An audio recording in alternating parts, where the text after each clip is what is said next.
Arkadaşlar, Simatron ile çizimlere devam ediyoruz. İsterseniz hemen rectangle çizerek başlayalım. 140'a 50'lik bir rectangle çizeceğim. Ölçüleri giriyorum. Hemen katı hale getiriyorum.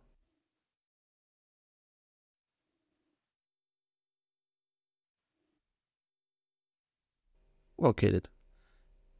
Şimdi bu üst yüzeye 2 tane daha rectangle çizeceğim. Boşaltmalarımız var. Onları yapacağız yani. Hemen rastgele olarak çiziyorum. Referansı ekleyip ölçüleri gireceğim.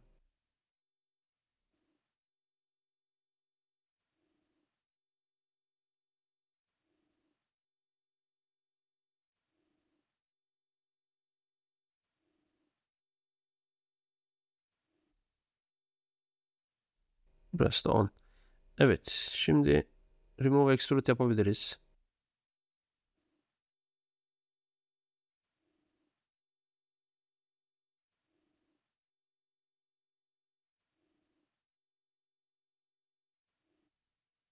Okeyledim. Şimdi bu 3 tarafın da köşeleri roundlu olacak. Onun için teker teker her birine skeç açıp içerisine circle ekleyeceğiz. Ki böylece köşeleri roundlu olmuş olsun.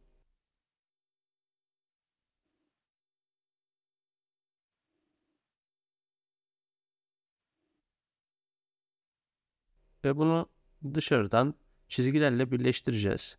Ve dış tarafını boşaltmış oluyoruz. İşte böyle. Trimleyeceğim şimdi.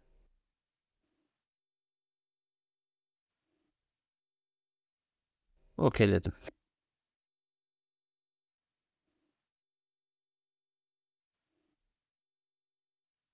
Aynı işlemleri diğerlerine de yapacağım.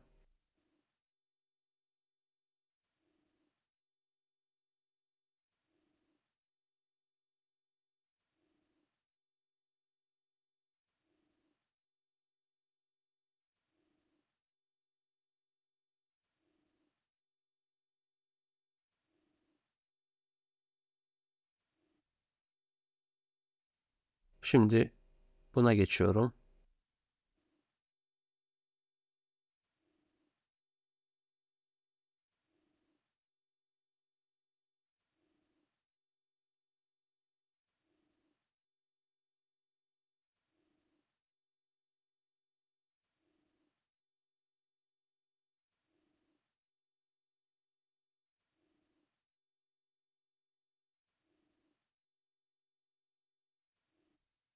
Bunu da okeyledim ve remove extrude yapıyorum. Şimdi her birinin merkezinde, circle'ların merkezinde bir circle daha olacak. Yani bir boşluk olmuş olacak. Onun için merkezleri işaretledim. Ve çapı 25 olan circle'ları yerleştiriyorum buraya. Evet. Burada da aynı şekilde var. Onu da hemen yapıyorum.